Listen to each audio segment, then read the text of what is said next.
Genial. Bueno, entonces vamos a empezar el módulo de tórax a partir de ahora, que son 6 clases, creo. Y entonces, después de ello, para dar el examen parcial, vamos a tratar de encarar los temas más relevantes dentro de la patología torácica desde el punto de vista quirúrgico. Y indudablemente, uno de los íconos patológicos es el cáncer de pulmón. Por su importancia a nivel de expansión a nivel mundial, por la epidemiología que presenta y también por la gravedad y la cantidad de gente que requiere de una atención importante para poder tratar este caso, y al mismo tiempo por la gran cantidad de mortalidad que presenta. Podemos decir de buenas a primeras que el cáncer de pulmón es la primera causa de muerte por cáncer a nivel mundial, sobre todo en los países desarrollados. Aproximadamente entre 1.200.000 o 1.500.000 personas fallecen por cáncer de pulmón todos los años. Esto evidentemente tiene un impacto importante en todo nivel. Entonces, eso es determinante en el manejo, las políticas de salud pública y en diferentes aspectos de nuestro manejo sanitario. Podemos mencionar algunos aspectos. En general con respecto al cáncer. Primero podemos decir que la primera vez que se describió o se habló del cáncer de pulmón ya hace más de 200 años. Este hecho trajo un hito importante desde el momento en poder identificar una masa, un nódulo o un proceso patológico que produzca una afección tan importante. Después pasar mucho tiempo hasta que se llegó a descubrir los rayos X, que ahí definitivamente marcó el origen del diagnóstico de la mancha que podamos encontrar a nivel del parénquima pulmonar. Posteriormente tenemos la introducción de la broncoscopía, que es la endoscopía respiratoria, que evidentemente también es un hito para que marcó el diagnóstico específico y poder quitar una muestra, o sea, una biopsia de la tumoración y poder analizarlo anatomopatológicamente. A medida que pasó el tiempo, se tuvo que establecer ya tratamientos, y así llegamos que la primera lobectomía se llevó a hacer allá por el año 1912, más también ya hace más de 100 años. Posteriormente se fue avanzando, se vio la respuesta del paciente, se vio que los pacientes podían tolerar quitándole no solo una parte de pulmón, sino todo un pulmón. Y así se pudo establecer o realizar en el año 1933 aproximadamente, la primera neumonectomía. Y aunque parezca raro o difícil de poder evaluar o de valorar, realmente una persona puede vivir con un solo pulmón. Solamente que está un poco disminuido en sus actividades, pero puede, en líneas generales, caminar, movilizarse, realizar una actividad, les diría hasta normal. Actividad física probablemente no pueden hacer, pero una actividad normal se puede hacer con un solo pulmón, trayendo a colación el tema de la neumonectomía. Posteriormente se introdujo el tema del TNM, que nos sirve para clasificación de los tumores, estadificarlos y en base a eso establecer el tratamiento adecuado. Después llegamos a un momento muy importante de la historia, que es alrededor de la mitad del siglo pasado, en el cual se llegó a establecer efectivamente la relación que tiene el cigarrillo o el humo del tabaco con el cáncer de pulmón. Y esto marcó un punto de partida en cuanto al enfoque epidemiológico de lo que representa el cigarrillo en esta patología. Y después tenemos que la primera clasificación considerando el TNM para pulmón, se publicó aproximadamente allá por el año 80. ¿Qué pasa con la epidemiología? Lo que les había dicho, más de 1 millón de nuevos casos anualmente. Hay un aumento creciente más en países desarrollados que en otros lados. Es más frecuente en hombres que en mujeres, evidentemente. Y el 20% aproximadamente de los nuevos cánceres que se presentan son de origen pulmonar. La sobrevida también es un gran problema, porque tiene una sobrevida muy corta, sobre todo dependiendo del tipo histopatológico, que vamos a ver más adelante. Hay algunos que tienen una sobrevida inclusive con tratamiento aproximadamente de 24 a 36 meses nada más. Y como habíamos dicho, es la primera causa de muerte por cáncer. ¿Qué pasa con los agentes etiológicos? Aquí entra en juego el tema del cigarrillo. Probablemente es uno de los cánceres en los cuales se encuentra un factor predisponente fundamental y demostrado que afecta en el origen etiológico de la patología neoplásica pulmonar, que es el cigarrillo.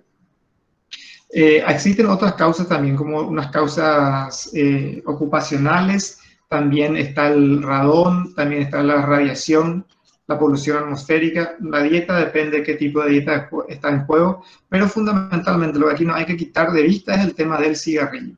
En todos los tipos histopatológicos de cáncer entra en juego el cigarrillo, o sea, el humo del tabaco. Aquí hay algo muy importante en cuanto a este cigarrillo, que puedo mencionar a modo anecdótico nada más, que en una época determinada, más o menos en esa época de los 50, tal vez 60, había una promoción muy importante del consumo del tabaco.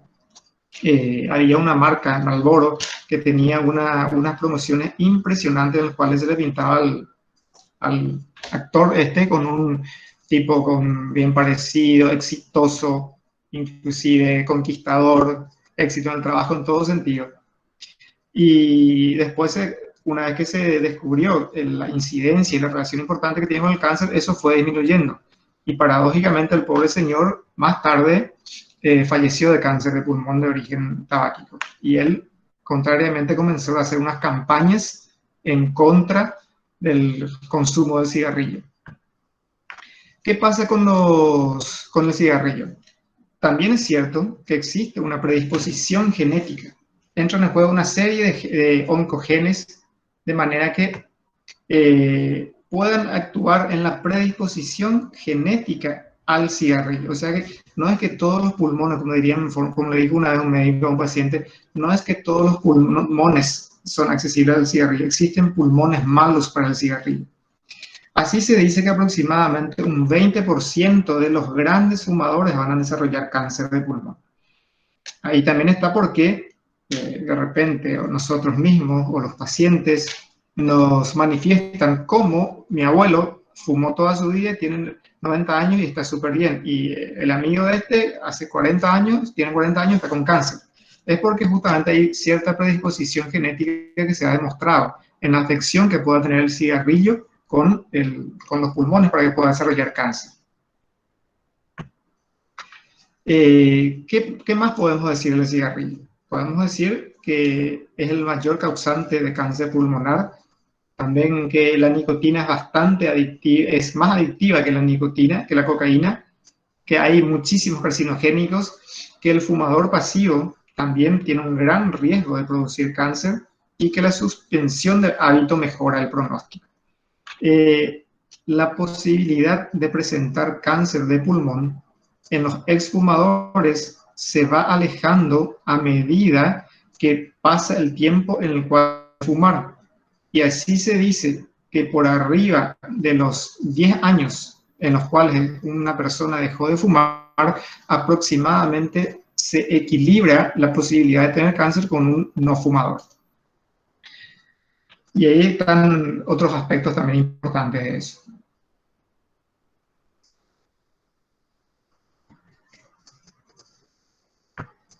Aquí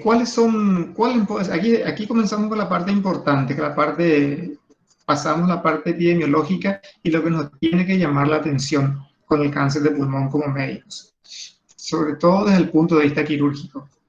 ¿Cuál es el síntoma más precoz? Y a veces, como es un síntoma general, es por alto tos. Un paciente que llega a la consulta con una tos seca, refiriendo ya de evolución, ninguna causa que se presenta en cuanto molestiente, que fue 3, 4 meses, no sabe la razón que le trae como motivo de consulta esa tos, nos tiene que llamar la atención, nos obliga como médicos a investigar si el motivo de esa tos no es efectivamente la presencia de algún nódulo pulmonar. Otro síntoma que suele traer, pero esto ya es en etapa más avanzada, son los demás síntomas que tenemos acá. Tenemos que el paciente puede venir por disnea. Eso ya evidentemente cuando hay un estadio avanzado en el cual se puede presentar derrame pleural, o el tumor es muy importante, por lo tanto produce atelectasia de un área importante pulmonar. Después tenemos el dolor, que ya dijimos que es por invasión generalmente de la pared costal, entonces por invasión radicular. Es un dolor intenso, importante, que el paciente no encuentra una posición antálgica y tampoco tiene un marcado ritmo horario. Después, otro síntoma evidentemente muy llamativo es la hemóptisis, que en algunas situaciones cuando el nódulo se abre a la luz bronquial, produce un sangrado, el cual evidentemente la presencia de sangre, por la salida de sangre por cualquier orificio natural, asusta y obliga generalmente al paciente a una consulta en ese momento. Lastimosamente, en ese momento, cuando aparece una hemóptisis debido a un cáncer, ya es seguramente una etapa importante de la evolución de la enfermedad. Después podemos tener otros síntomas, como son la fiebre, la tos, pero ya fiebre y tos al mismo tiempo ya se debería por una sobreinfección agregada generalmente. Les remarco de vuelta para que lo tengan en cuenta que el tema de la tos, que es muy importante. La tos es muy importante y les tiene que hacer pensar en esta posibilidad una vez que estemos ante un paciente, ante una tos crónica irritativa. ¿Cuáles son otros síntomas? Esto ya es secundario probablemente a invasión de estructuras vecinas. Tenemos que el paciente puede estar con una disfonía persistente, puede estar con un síndrome de la vena cava superior, puede presentar un derrame pericárdico, un derrame pleural, disfagia, una fístula broncoesofágica, pero como decimos, esto ya es un estado evolutivo importante. Lo ideal sería que el paciente llegue junto a nosotros antes de llegar a esta situación. ¿La disfonía a qué se debería? Invasión probablemente de las cuerdas vocales o del recurrente. El síndrome de la vena cava superior, vamos a profundizar en otra clase, es la compresión tumoral de la vena cava. Por lo tanto, es una patología bastante severa, bastante importante, que en algunos tipos histopatológicos de cáncer de pulmón puede presentarse los que tienen localización central, de manera que comprimen la vena cava y se produce una serie de síntomas secundarios a la rémora venosa. El derrame pericárdico ya es por un derrame neoplásico. Los derrames pleurales también, la disfagia sería invasión del esófago y la fístula, ni qué decir. ¿Qué pasa con el síntoma y el pronóstico del cáncer de pulmón? En una etapa sintomática ya podemos decir que el tumor pulmonar ya está bastante avanzado. Cuando el paciente, lo ideal sería hacer cribajes buscando el cáncer pulmonar, solo que no es muy fácil porque ese sistema de cribaje implica estudios ya invasivos y no es tampoco muy fácil de realizar estudios invasivos a una serie de pacientes sin ninguna sintomatología alguna. Pero hay que tenerlo en cuenta cuando un paciente acude a una etapa sintomática. Bueno, por ejemplo, la hemóptisis el tumor ya avanzó gran parte de su vida. Cuando hay una evidencia radiológica importante, se dice que ya avanzó más o menos 2/3 de la vida del tumor, se refiere.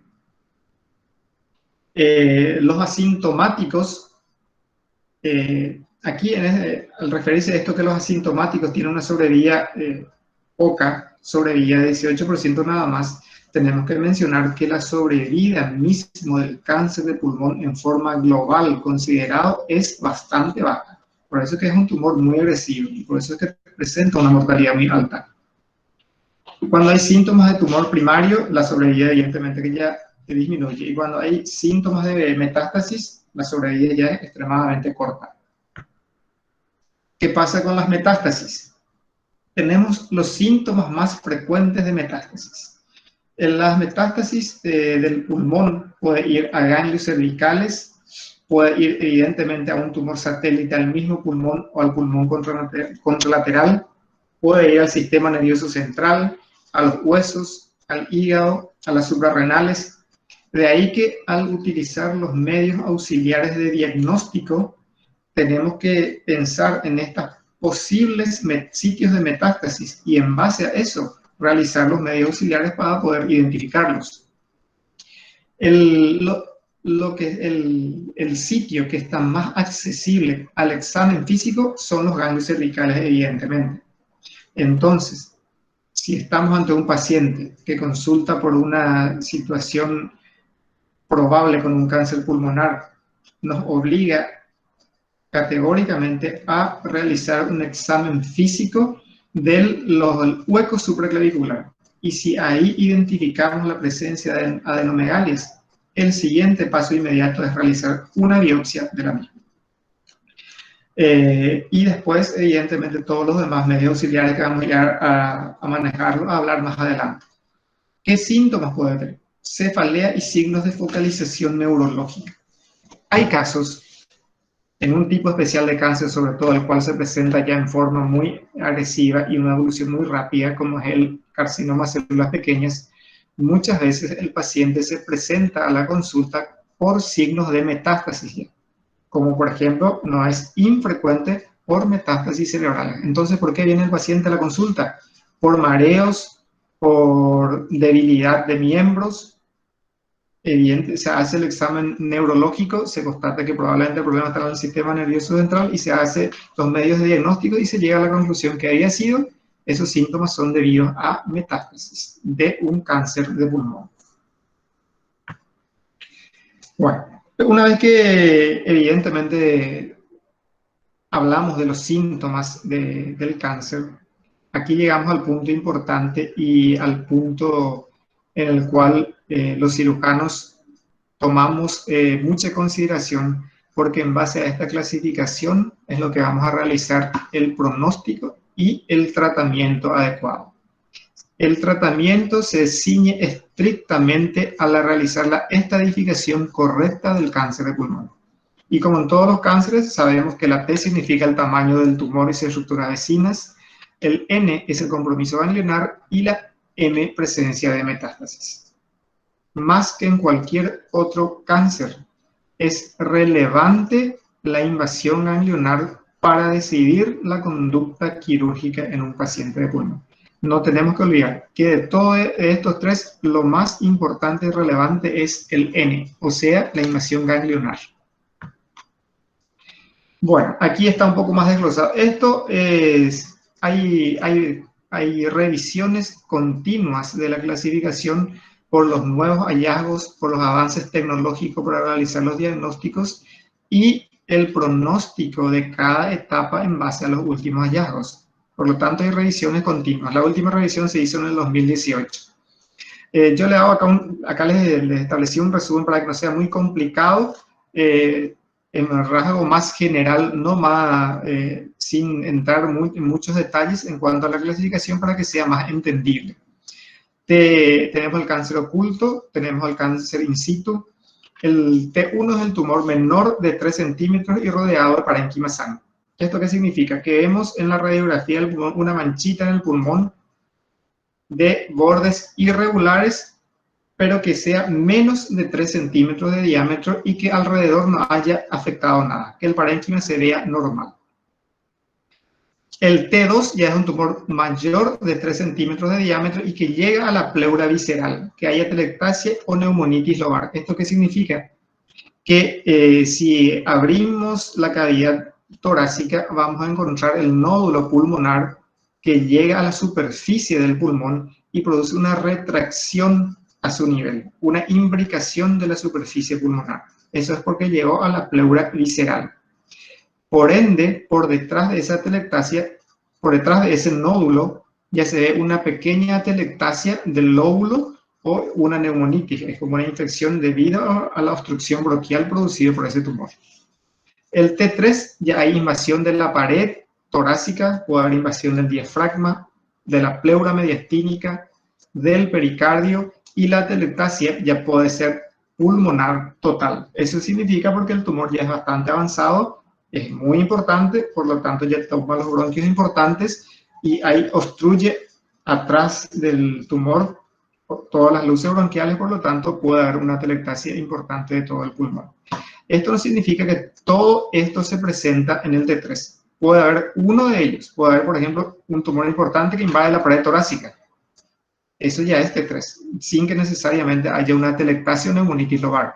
Ahora, si el tumor puede que el tumor sea central, comprima o invada el bronquio fuente, en ese caso sí va a haber una atelectasia de todo el pulmón. O sea, esto hay que entender de estas clasificaciones, que son varias situaciones que se pueden dar. Y el T4, ya cuando ya hay una invasión directa de estructuras vecinas como el mediastino, el corazón, los grandes vasos, tráquea, carina, todo esto que vemos acá en la lista. Cuando hay esto, es lo que vamos a tener la sintomatología que vimos más adelante, de disfagia, disfonía y compañía, todo lo demás. Después tenemos, acá llegamos al compromiso ganglionar, que como dijimos, desde el punto de vista quirúrgico, es el más importante a tenerlo en cuenta. Hablamos de N0 cuando no tiene ganglios, el N1 cuando están los ganglios peribronquiales o iliares del mismo lado. Eso quiere decir que si el nódulo está en el pulmón derecho, están invadidos los ganglios que están alrededor de los bronquios o del ilio, pero del mismo lado, sin pasar a otro nivel. En el N2 sí que ya están invadidos los ganglios del mismo lado, pero mediastinales. Y también ya pasó el pulmón, ya llegó al mediastino, pero están los ganglios del mismo lado. O sea, si el nódulo está de vuelta en el lado derecho, el mediastino hacia la derecha presenta ganglios. O debajo de la carina. En el mediastino, debajo de la carina, está invadido el ganglio, entonces también en ese caso se habla de un N2. Y un N3 cuando ya hay invasión ganglionar a distancia. Como cuando está en el mediastino al otro lado, cuando está ganglios a distancia, supraclaviculares, otro nivel. Aquí el punto relevante, les vuelvo a decir, es el N2. Acá está un poco una imagen de esa distribución ganglionar que hablamos. Ahí vemos cuáles son los ganglios linfáticos iliares, cuáles son los subcarinales, que son importantes a tenerlos en cuenta, y cuáles son los supraclaviculares. Ahí es más esquemático eso que les había dicho. ¿Sí? Así como ven, si está invadido, por ejemplo, esto, que son los supraclaviculares, ya ¿qué sería? ¿Qué N? Un N3. Entonces, esa es la distribución en la cual tenemos con los ganglios. Aquí tenemos otra imagen, en la cual podemos ver el tumor localizado en el lóbulo inferior derecho, y ahí estamos de acuerdo a la invasión ganglionar, tenemos el tipo de N. Si está invadido los ganglios del ilio, tendríamos un N1. Si está invadido los ganglios del mediastino del mismo lado o el subcarinal, ese que dice número 3, el que dice el número 2, entonces es un N2. Y así sucesivamente. Ahí al lado tienen específicamente, entre paréntesis, qué N es, considerando que el tumor está ahí en el lóbulo inferior derecho. Eso va variando de acuerdo a la situación en la cual está localizado el tumor. Este tumor que está marcado ahí sería, ¿qué T sería ese tumor? Probablemente es un T1. Bueno, ¿y qué pasa con las metástasis? Acá tenemos que las metástasis, el M0 es metástasis sin metástasis y el M1 es metástasis a distancia. Entonces, desde el momento en que hay metástasis a distancia, evidentemente hablamos de un tumor avanzado en el cual el tratamiento quirúrgico ya no tiene probablemente un gran valor. En base al TNM tenemos la clasificación y la estadificación del cáncer de pulmón. En este punto, lo importante que nos llama la atención es la sobrevida muy corta. Inclusive la sobrevida a 5 años es muy poca, inclusive en estadios tempranos. No llega al 70%. Y por supuesto que a medida que va avanzando la estadificación o la gravedad, evidentemente que la sobrevida es mucho menos. ¿Cómo vamos a hacer el diagnóstico? Amor, parece que me pasé un poco una. Vamos a ver. Ahí está. Esta es la estadificación también resumida teniendo en cuenta el TNM. En este punto tenemos que tener en cuenta que el estadio que marca la diferencia entre el tratamiento quirúrgico y no quirúrgico está en el estadio 3.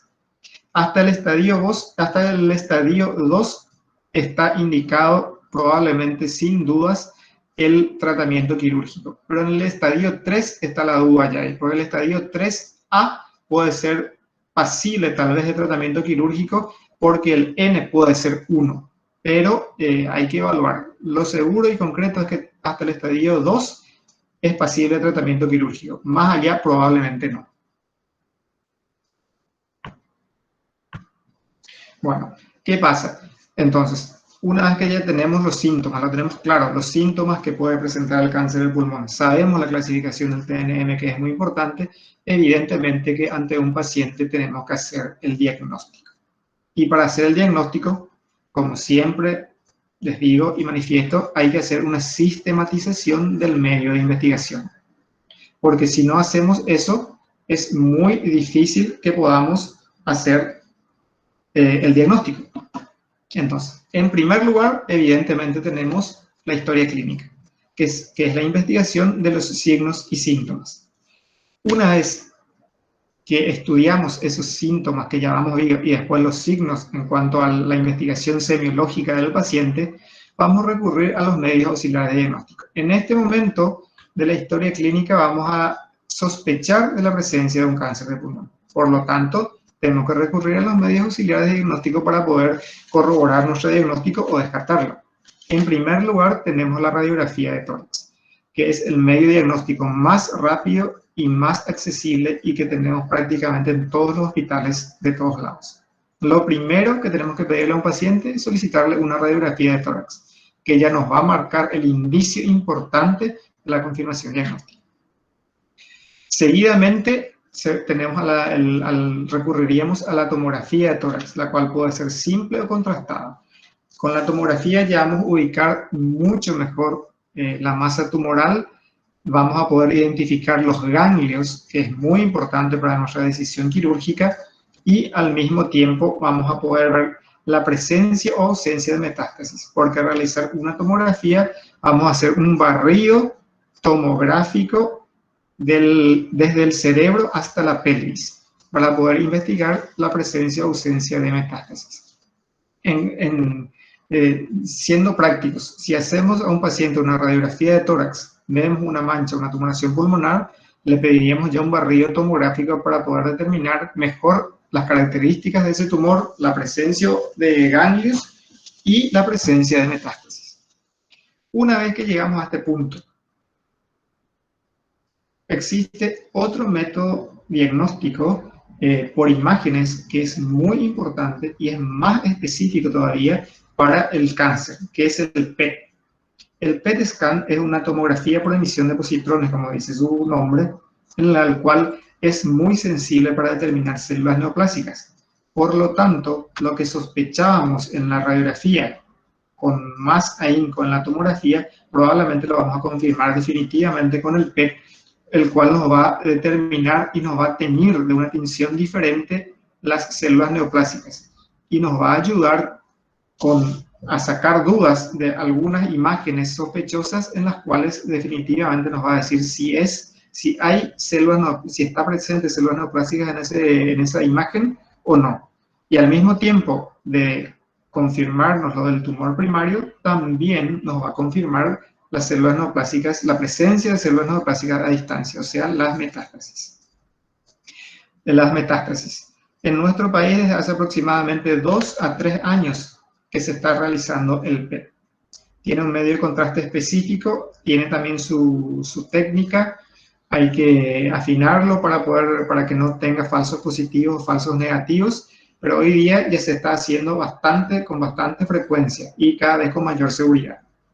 Hay que tener en cuenta que el medio de contraste del PET es un contraste lucídico, por lo tanto, tiene también sus contraindicaciones. Por ejemplo, en los diabéticos, hay que hacerlo con un cuidado, tiene sus medidas a tomar o definitivamente no se hace debido a que el diabético tiene evidentemente la glucemia alta y puede producir falsos positivos importantes. Una vez que tengamos, también otro método que se puede recurrir, que acá no está en la lista, por imágenes, es la ecografía. La ecografía también nos puede servir tanto para ver el tumor, para guiar procedimientos diagnósticos y sobre todo en una etapa avanzada, cuando ya hay derrame pleural de origen neoplásico, nos ayuda al diagnóstico del líquido y al mismo tiempo a guiar procedimientos. Una vez que recurrimos a todos los medios de imágenes, prácticamente corroboramos nuestro diagnóstico clínico, debemos evidentemente confirmar el diagnóstico. Eso es, en el cáncer es categórico. No podemos tratar una imagen, tenemos que confirmar anatomopatológicamente el diagnóstico. Para eso, ¿qué necesitamos? Una biopsia, una muestra del material. Y para eso también tenemos herramientas las cuales seguir. Tenemos, si el tumor es periférico, está en contacto con la pared, se puede hacer una punción biopsia pleural, una punción biopsia de la tumoración, guiado por imágenes, generalmente por ecotomografía. Si es una imagen más central, podemos recurrir a la fibrobroncoscopía, porque a través de la luz bronquial probablemente va a tener acceso al tumor. Otro método diagnóstico más actualizado, que en nuestro país no se cuenta todavía, es el hacer la biopsia a través de una ecografía endobronquial. ¿Eso qué significa? Que el extremo se tiene el fibrobroncoscopio y en el extremo tiene un ecógrafo. Entonces va quitando imágenes a medida que va pasando por la luz bronquial, va quitando imágenes transmitidas a un monitor del parénquima en sí, y al poder identificar la presencia de un tumor que está por fuera de la luz bronquial a través del ecógrafo, en ese mismo punto se puede hacer una punción a través del fibrobroncoscopio y quitar material.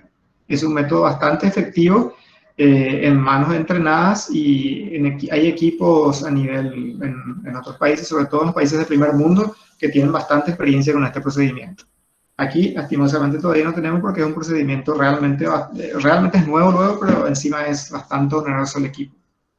Otro método diagnóstico que no anoté acá es la mediastinoscopía, que nos sirve fundamentalmente para hacer, se llama un relevamiento ganglionar mediastinal, que es el estadiaje que nos va a permitir decidir la conducta terapéutica. ¿Qué pasa? Ahí tenemos una imagen de una radiografía de tórax. Allí vemos evidentemente un nódulo bastante importante, un tumor central. Esto, si tenemos esta imagen, ¿a qué medio diagnóstico vamos a recurrir para hacer una biopsia? Probablemente a una fibrobroncoscopía, porque vemos que vamos a acceder a través de la luz bronquial muy cerca o al tumor mismo para poder retirar el material. Aquí ya tenemos una imagen de un tumor avanzado, probablemente en un estadio 4, con un derrame pleural. ¿Qué pasa con la tomografía? Se dan cuenta como la imagen tomográfica ya es mucho más manifiesta, ya se puede determinar efectivamente el tumor en sí, es mucho más fidedigna la imagen, y ahí ven las características del tumor. Se dan cuenta que es un tumor de bordes lobulados, no es un tumor de bordes netos y nítidos. Estos son tumores altamente sospechosos. Ahí tenemos otra imagen torácica con las mismas características, pero acá tenemos una situación determinada. Esta imagen tomográfica puede corresponder a dos casos. Uno, puede ser que esos nódulos que vemos al otro lado sean debidos a la presencia de imágenes satélites o metastásicas del tumor grande que está al lado derecho. O de lo contrario, estas imágenes parecidas se suelen dar en los casos de metástasis pulmonares de tumores primarios de otros sitios. Así, cuando se ven varios nódulos en el parénquima pulmonar, se suele decir que es una imagen en suelta de globos, que es una imagen típica del cáncer de próstata metastásico a pulmón. Después tenemos otros métodos diagnósticos. El siguiente método diagnóstico que tenemos para poder identificar es el fibrobroncoscopio. Como dijimos, el fibrobroncoscopio es un endoscopio respiratorio que tiene una lente, una cámara que está conectado a un monitor y tiene una fuente de luz. Entonces, se puede ver directamente a la luz bronquial a través del monitor. Y en manos entrenadas también puede llegar bastante lejos en la luz bronquial.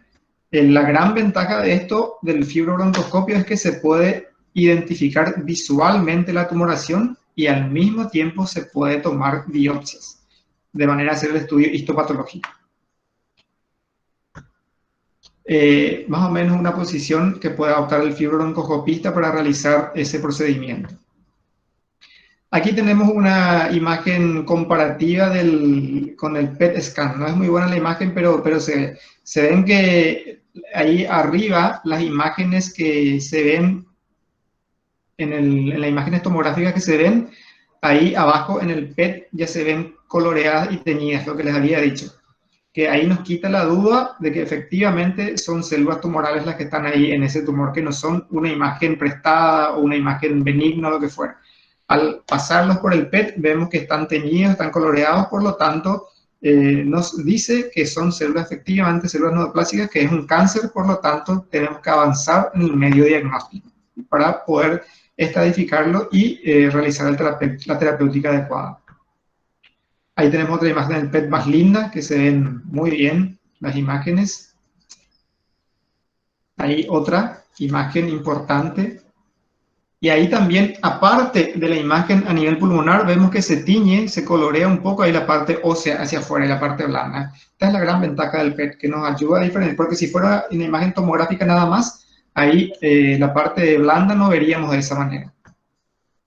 Otra imagen de PET, como vemos, nos puede dar un barrido, una imagen, una fotografía de todo el tórax y abdomen, y en el cual podemos diferenciar inclusive ahí la célula renal, que también suele ser un sitio de metástasis de los cánceres pulmonares. Allá arriba vemos la imagen tumoral primaria importante y los otros sitios de metástasis. En algunos sitios se tiñen más y en otros menos. Entonces, ahí vemos la posibilidad de metástasis. Con esta imagen, evidentemente, ya el rango quirúrgico ya escapó al tratamiento de este caso. Lo que habíamos hablado de los tumores que ahí están en sitios más periféricos del pulmón son pasibles de una biopsia transparietal, se llama, en el cual se mete al paciente al tomógrafo y se realiza la punción guiada por tomografía. ¿Por qué es importante guiada por tomografía? Porque disminuir o minimizar las posibilidades de complicaciones. ¿Cuáles pueden ser las complicaciones de realizar una punción de un nódulo pulmonar? En primer lugar, un sangrado, un neumotórax, un hemotórax, que requeriría de vuelta un tratamiento, que son situaciones que no querríamos que ocurra al realizar un método diagnóstico. Ahí tenemos el broncoscopio, cómo pasa por las vías aéreas superiores y llega al parénquima pulmonar. Y también tenemos la imagen de una toracoscopía. Finalmente, si el medio diagnóstico citado, los medios diagnósticos citados anteriormente, o sea, los invasivos, los cuales nos permitirían extraer el material para mandar patológicamente, no encontramos resultados, debemos recurrir cada vez a un método más invasivo. Y en esto finalmente está el método quirúrgico. Y dentro del método quirúrgico, el menos invasivo de vuelta es la toracoscopía. Generalmente, le digo que uno recurre a la toracoscopía de entrada cuando estamos ante la presencia de un cáncer pulmonar avanzado. ¿Cuál es esta situación? Es un paciente que recurre a la consulta ya con un derrame pleural importante, en el cual le realizamos las imágenes correspondientes y encontramos, aparte del nódulo del tumor pulmonar importante, encontramos un derrame pleural. Entonces, ante la alta sospecha que ese derrame pleural sea neoplásico, ya recurrimos directamente a la toracoscopía. ¿Para qué? Para poder visualizar la pleura parietal, porque cuando hay líquido de origen neoplásico en el espacio pleural, generalmente la pleura parietal está invadida por nódulos tumorales. Por lo tanto, tenemos que realizar es, al visualizar eso, aparte de corroborar macroscópicamente, también tomamos las muestras para estudio anatomopatológico de los nódulos pleurales de la pleura parietal. Por lo tanto, es muy importante la toracoscopía en esa etapa de los cánceres pulmonares. ¿Qué pasa con los tipos histopatológicos principales? Bueno, en el pulmón es determinante estos tipos histopatológicos de cáncer. ¿Por qué es muy importante? Porque no todos los cánceres pulmonares tienen un mismo tipo de tratamiento o una misma conducta terapéutica. Tenemos en primer lugar el carcinoma epidermoide. ¿Qué es el carcinoma epidermoide? El que se forma a partir de las células escamosas que recubren los bronquios. Tenemos los adenocarcinomas.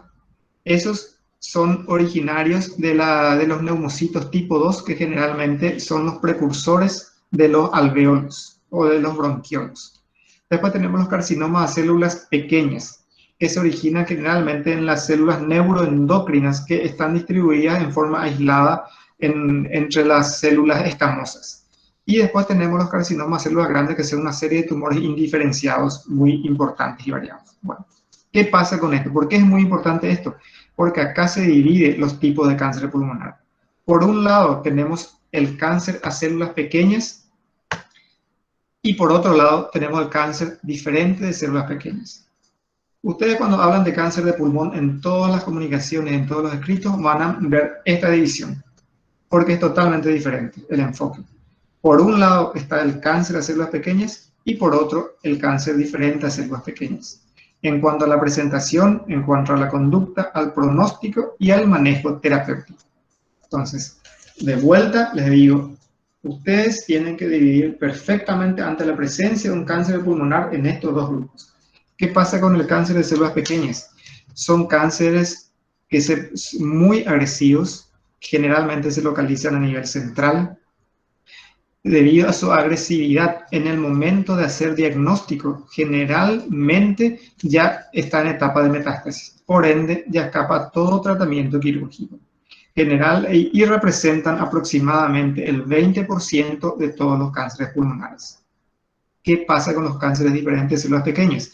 Los cánceres diferentes de células pequeñas o no células pequeñas son lo que dijimos, los tipos histopatológicos, el escamoso o broncogénico o epidermoide, que son sinónimos, el adenocarcinoma y el carcinoma a células grandes. Estos son un tipo de cáncer de presentación más lenta, por ende se lo puede agarrar todavía en etapa relativamente temprana y por ende tienen más opciones terapéuticas, incluida la quirúrgica, y categóricamente, por lo tanto, el pronóstico y la sobrevida es mejor. Entonces, las diferentes estrategias terapéuticas, sobre todo, se basan, desde el punto de vista quirúrgico, en los cánceres de no células pequeñas. Ahí tenemos la lista, como les había dicho, son el epidermoide, el adenocarcinoma y el carcinoma a células grandes. ¿Qué pasa con la localización de estos tumores? Generalmente los carcinomas, el carcinoma a células pequeñas y el carcinoma broncogénico tienen una localización central. Y el adenocarcinoma y el carcinoma a células grandes tienen una localización más periférica. Esto tiene una explicación también. Tiene una explicación epidemiológica. Lo que pasa es que en los inicios de los fabricantes de cigarrillos, el producto, el alquitrán, era muy agresivo, era muy irritativo para las vías aéreas. Por lo tanto, el fumador no realizaba una inspiración muy profunda del humo. Por lo tanto, el humo no llegaba muy profundo, muy distal en las luces bronquiales, y la irritación lo producía sobre todo en las células escamosas que estaban en los bronquios principales. Y de ahí que los primeros tipos de cánceres histopatológicamente más frecuentes eran los cánceres broncogénicos de los adenocarcinomas, los epidermoides. Más adelante, con todo el movimiento social y de la salud que hubo, cada vez trataron de perfeccionar el mecanismo y los filtros de manera que puedan persistir en el negocio y las empresas, y comenzaron a agregar filtros, disminuir el alquitrán en una serie de medidas, de manera que cada vez fue menos irritativo y el paciente aspiró más profundo, la persona, ¿no? El paciente, el fumador, tuvo la posibilidad de recibir una aspiración profunda, más intensa, por lo tanto, ahí comenzaron a padecer los adenocarcinomas, porque la lesión llegaba más profundo, más a la periferia del pulmón, y comenzaron a hacerse lesiones en estas células que dijimos que son originarias de los adenocarcinomas. ¿Sabes? Una explicación temporal por la cual en el tiempo anteriormente eran más frecuentes los broncogénicos y después comenzaron a aparecer los adenocarcinomas. Y la localización de los mismos es porque el origen celular de los mismos es diferente. Hay una imagen de las células cáncer, las células pequeñas, la cual tiene una localización central. Este tipo de tipos especiales de cáncer de pulmón realmente le había puesto para una presentación anterior, pero no es el más específico, no es el más correcto. Sobre todo en cuanto al nódulo pulmonar solitario. ¿Qué es el nódulo pulmonar solitario? El nódulo pulmonar solitario es como la definición que dice ahí, es una imagen opaca, esférica, pero totalmente esférica tiene que ser, de límites bien netos y rodeado total y absolutamente de parénquima sano. No tiene que haber alrededor ningún tipo de afección. Y la característica fundamental que es una imagen bien redondeada y de límites netos. Un cáncer también puede ser, como dijimos, de acuerdo al T, un tumor pequeño, pero la gran diferencia es que el límite de esa tumoración generalmente es una imagen espiculada o lobulada. En cambio, la definición del nódulo pulmonar solitario es una imagen, de vuelta les digo, única, menos de 3 centímetros de diámetro y de límites bien netos y redondeados. El nódulo pulmonar solitario también puede ser neoplásico, pero la mayor cantidad de los mismos o el mayor porcentaje de los mismos no son neoplásicos. Y el otro tipo es el tumor de páncreas, el cual está localizado en el ápex pulmonar y puede invadir el plexo braquial, las costillas, el ganglio estrellado y producir el síndrome de Horner. Es bastante llamativo cuando presenta el paciente. ¿Qué pasa entonces una vez que hemos hecho el diagnóstico del cáncer pulmonar? Tenemos que ofrecer una opción terapéutica. Una vez que hicimos el diagnóstico, recurrimos a los medios auxiliares, recurrimos a la anatomía patológica y lo estadificamos. Esa estadificación, el estadiaje es determinante para realizar esto, que es el manejo terapéutico. Entonces, ahí tenemos, como dijimos, las dos ramas de vuelta, las células pequeñas y no células pequeñas. ¿Qué pasa con el cáncer a células pequeñas? Evidentemente ya no tiene un manejo quirúrgico, como habíamos dicho, y podemos recurrir a la quimioterapia, radioterapia, una mezcla de ambas. Hay cada día, a medida que avanza el tiempo, se van descubriendo nuevas estrategias, nuevas medidas. A veces se hacen neoadyuvancia con radioterapia primero, se hace braquiterapia, que es una radioterapia directamente dirigida al nódulo. Se puede hacer una radioterapia intracavitaria, eso es, se mete un dispositivo que llega al pulmón, al nódulo mismo, y ahí mismo se le disparan los rayos. O sea, hay una serie de estrategias. Inclusive hoy día estuve leyendo que inclusive ya se puede hacer una irradiación cerebral profiláctica en caso de que se descubra un OATSEL en el cual todavía no tenga metástasis. Son una serie de estrategias. Quierase o no, la sobrevida en el OATSEL es muy pequeña. Llega generalmente a 24 a 36 meses de sobrevida de promedio en los casos en los cuales se realiza una buena terapéutica. Si no se realiza ninguna terapéutica, apenas llegaría aproximadamente a los 4 meses.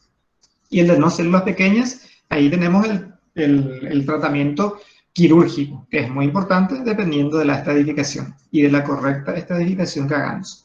También podemos apoyarnos de otras medidas terapéuticas. ¿Qué tenemos que hacer para operar? Evidentemente, tenemos que, en primer lugar, lo dijimos que tenemos que estadificar, porque de esa estadificación depende nuestra indicación quirúrgica. Y dentro de esa estadificación dijimos que ¿cuál es lo más importante dentro del TNM? El N. ¿Por qué es muy importante el N? Porque los pacientes con tumores pulmonares con N2, o sea que existe invasión ganglionar neoplásica a nivel del mediastino ipsilateral o de los subcarinales, ya no es pasible de entrada a una cirugía resectiva. Eso se halló en estudios realizados, en los cuales se comprobó que un paciente operado en esas condiciones, operado o no operado, tenía el mismo pronóstico. Por lo tanto, no está indicado. Pero se vio que si se realiza una neoadyuvancia es hacer quimio o radioterapia previo a la cirugía, que si se realizó una neoadyuvancia y una reestadificación, se comprobó que los nódulos pulmonares y los ganglios disminuyeron o desaparecieron, entonces operarlos en ese momento tenía mucho mejor pronóstico que operarlos en el momento de la estadificación N2. Por eso es muy importante esa estadificación. ¿Y cómo se realiza, se comprueba esa estadificación? Ahí está el juego, los medios invasivos de diagnóstico. Y ahí está el valor muy importante de la mediastinoscopía para poder realizar la biopsia de los ganglios mediastinales, si es que hubiere, y realizar el estudio anatomopatológico. Entonces, ante la presencia de un tumor pulmonar con nódulos por tomografía en el mediastino, tenemos que hacer una mediastinoscopía para evaluar el mediastino a ver si hay ganglios positivos o no. Si hay ganglios positivos, certificamos que un N2 y entonces no se opera. De entrada, le mandamos a neoadyuvancia. Es un poco complejo para entenderlo así de buenas a primeras, pero es importante que se los diga para que ustedes ya tengan una idea. Entonces, una vez estadificado el paciente, tenemos que realizar los estudios necesarios preoperatorios. Entre ellos tenemos, por supuesto, que el examen clínico, el estado general del paciente, los laboratorios, la evaluación cardiológica, que es muy importante, las pruebas funcionales respiratorias. Esto también es determinante en la evaluación prequirúrgica de un paciente, las pruebas funcionales respiratorias. ¿Eso qué significa? Dicho en forma rápida, si el paciente va a tolerar la vida cuando le falta un segmento, un lóbulo o peor, un pulmón determinado. Para eso sirven las pruebas funcionales respiratorias. Hay niveles en los cuales nos van a marcar que el paciente va a tolerar o no la sobrevida luego de la cirugía haciéndole una resección. Si mediante estas pruebas funcionales vemos que no va a tolerar, evidentemente que no le vamos a poder operar. ¿Por qué? Por una sencilla causa, que no le vamos a poder quitar el respirador al paciente, porque no va a poder tolerar estar con el pulmón disminuido. En las personas más jóvenes, evidentemente que van a tolerar probablemente una neumonectomía, pero en unos pacientes de edad más avanzada, en las cuales ya tengan también afección parenquimatosa del otro pulmón, inclusive del resto del parénquima del pulmón afecto, ya sea por otras patologías como inclusive el enfisema, entonces no estaría recomendado operarle, evidentemente, porque si no va a tolerar después de la cirugía, ¿para qué le operaríamos? Por eso las pruebas funcionales respiratorias también son determinantes en la decisión quirúrgica en estos casos. ¿Qué tenemos que tener en cuenta? Evidentemente los principios quirúrgicos oncológicos. Tenemos que hacer una resección completa del tumor y de todos los linfáticos intrapulmonares. Eso se llama al que se realiza una vez resecado la pieza operatoria, se debe realizar la linfadenectomía. O sea, una búsqueda de todos los niveles ganglionares y vaciarlos totalmente. Dicho en otras palabras, un vaciamiento ganglionar, para lo cual tenemos que conocer los niveles ganglionares que puede tener el pulmón. Hay que evitar la siembra tumoral. Eso en todos los tipos de cánceres, evidentemente que tenemos que tener cuidado que la pieza operatoria no tenemos que estar arrastrándolos por todos lados, mucho menos por la pared en el momento de retirarlos, porque puede haber siembra de células neoplásicas en esos sitios. Se han reportado mediante publicaciones, no son infrecuentes, con relativa frecuencia, la presencia de siembras tumorales post-resección. Los márgenes de resección deben ser negativos, eso es categóricamente importante. Por eso es que vamos a ver más adelante los tipos de cirugías que se realizan de acuerdo al T, o sea, de acuerdo al tamaño del tumor. Evidentemente que macroscópicamente tiene que ser negativos esos márgenes y eso debe ser corroborado anatomopatológicamente para poder decir que fue exitosa la resección que hicimos. Una resección con los márgenes libres se llama de un nivel R2 de resección pulmonar. Eso quiere decir que fue exitosa la resección que realizamos, que no quedó ninguna célula neoplásica pegado al margen de nuestra resección. Hay que hacer lo que dijimos, una disección o muestreo ganglionar completo del mediastino ipsilateral etiquetando cada uno de los ganglios. ¿Qué quiere decir etiquetando? Que no podemos ir sacando nomás los ganglios y ponemos todo junto en un equipo, en una bolsa, y enviar anatomía patológica. Cada ganglio que quitamos le tenemos que etiquetar. Eso quiere decir poner en un grupo y decir a qué nivel corresponde, porque el anatomopatólogo no va a poder adivinar a qué nivel ganglionar corresponde. Por ende, tenemos que enviarles cuidadosamente, porque en base a eso vamos a tener la estadificación final. Hablando de estadificación, la primera estadificación que se realiza es la estadificación clínica con las imágenes. Luego se corrobora esa estadificación con el muestreo ganglionar. Luego se realiza la estadificación quirúrgica, que es dependiendo de los hallazgos. Y finalmente, la estadificación final se realiza con el informe de anatomía patológica. A ver si todo que quitamos, tanto la masa tumoral como los nódulos, son positivos o negativos. ¿Cuáles ganglios son positivos o cuáles negativos? De repente, puede que unos ganglios que no pensábamos que fueran positivos, son positivos. Entonces varía ahí la estadificación. O de lo contrario, algunos ganglios sospechosos vienen en el resultado de anatomía patológica negativo, por lo tanto, es una mejoría en el hallazgo para el paciente. Por eso es muy importante esto. No se olviden, si algunos quieren ser futuros cirujanos, siempre hay que ponerle nombre a la pieza operatoria que enviamos al patólogo. ¿Qué pasa con la resección que vamos a hacer? De acuerdo a la localización del tumor. En el estadio 1 vamos a hacer una lobectomía probablemente. ¿Qué es lobectomía? Como sabemos, el pulmón derecho tiene 3 lóbulos y el pulmón izquierdo 2 lóbulos. El lóbulo tiene una serie de bronquios que le llega a través de un bronquio principal, el bronquio lobar, tiene la vascularización propia y tiene los linfáticos propios. Por lo tanto, son unidades funcionales independientes. Por lo tanto, al retirar un lóbulo pulmonar, podemos retirar tranquilamente que no va a afectar a los demás lóbulos. En el estadio 1 vamos a hacer eso. ¿Por qué? Porque se recuerdan que el T es muy pequeño, es un T1, un tumor muy pequeño que está dentro del parénquima, rodeado del parénquima sano, y que en el cual probablemente no hay ganglios afectados. Por lo tanto, bastaría con retirar el lóbulo. No obstante, intraoperatoriamente vamos a investigar si hay o no una presencia de ganglios. Eso que dijimos, todos los niveles. Porque si hubiera, debemos resecarlo para hacer la estadificación final. No quiere decir que sacamos el tumor y no buscamos los ganglios. En el estadio 2, dependiendo, haríamos una lobectomía o neumonectomía.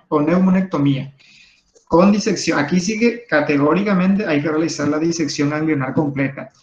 También puede hacerse una resección en bloque de la pared. Eso quiere decir que, por ejemplo, un T3 puede presentar en algunas situaciones T3 una invasión de la pared, pero no hay ganglios N2 afectados. O sea, no descubrimos, tanto en las imágenes como en la mediastinoscopía, la presencia de ganglios en el mediastino, ni subcarinales.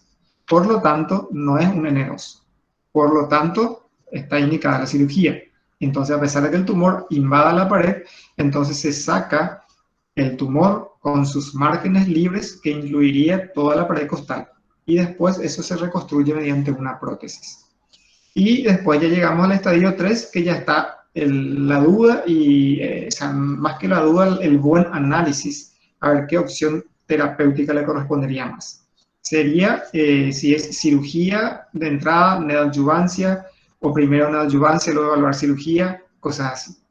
Evidentemente que aparte de la resección quirúrgica, probablemente el paciente va a ser candidato también a una quimioterapia o radioterapia dependiendo del caso. Bueno, ¿qué podemos decir en forma, resumiendo entonces, del cáncer de pulmón? Antes de recibir estas evidencias finales, les quiero hacer una recapitulación en general.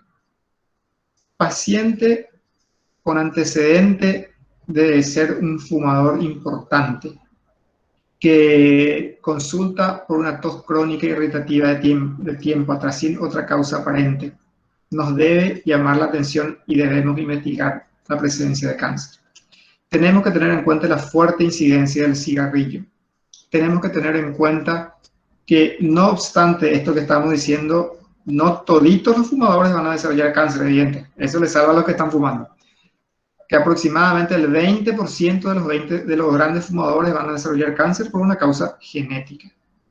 Que es que los fumadores pasivos también son pasibles, valga la redundancia, de adquirir cáncer de pulmón. Y es muy importante, hay un porcentaje muy importante de fumadores pasivos que adquieren cáncer sin una causa, sin ser fumadores de ellos específicamente.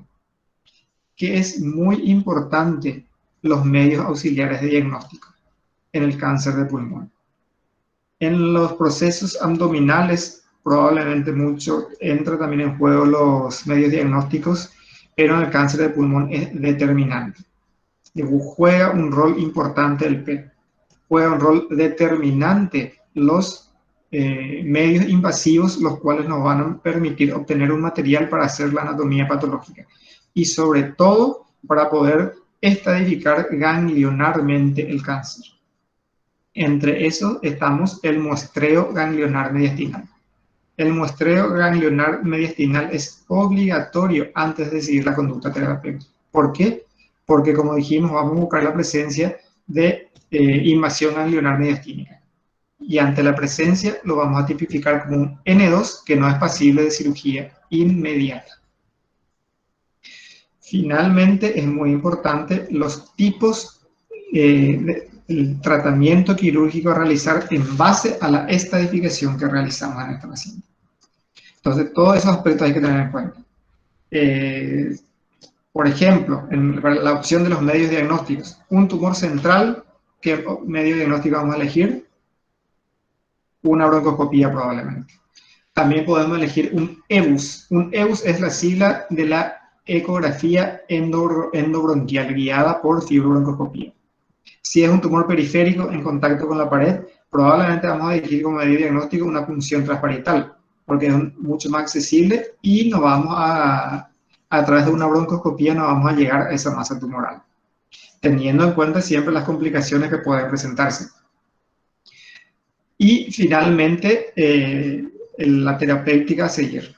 ¿Qué podemos decir como evidencias finales? Que el cigarrillo es un agente etiológico más importante en el cáncer de pulmón. Que la sobrevida general en el cáncer de pulmón es baja. Realmente es una sobrevida baja y es sorprendente. El TNM es útil para la elección terapéutica y para el pronóstico. Yo diría más que útil, es fundamental y determinante para la decisión terapéutica. Que aproximadamente el 70% de los pacientes presentan síntomas ya en etapa avanzada. Eso es categórico. Y la única medida terapéutica que puede ser curativa es la cirugía. Acá en el cáncer de pulmón, efectivamente que no existe otra medida curativa efectiva, hablando de curación en cáncer, que no sea la cirugía. En otros tipos de cáncer, como por ejemplo los linfomas, la cirugía no tiene un rol curativo. Es más, no tiene efecto más que para tomar biopsias para diagnóstico. Pero en el cáncer de pulmón, llegado a tiempo, en estadios tempranos, la única medida curativa efectivamente es la cirugía.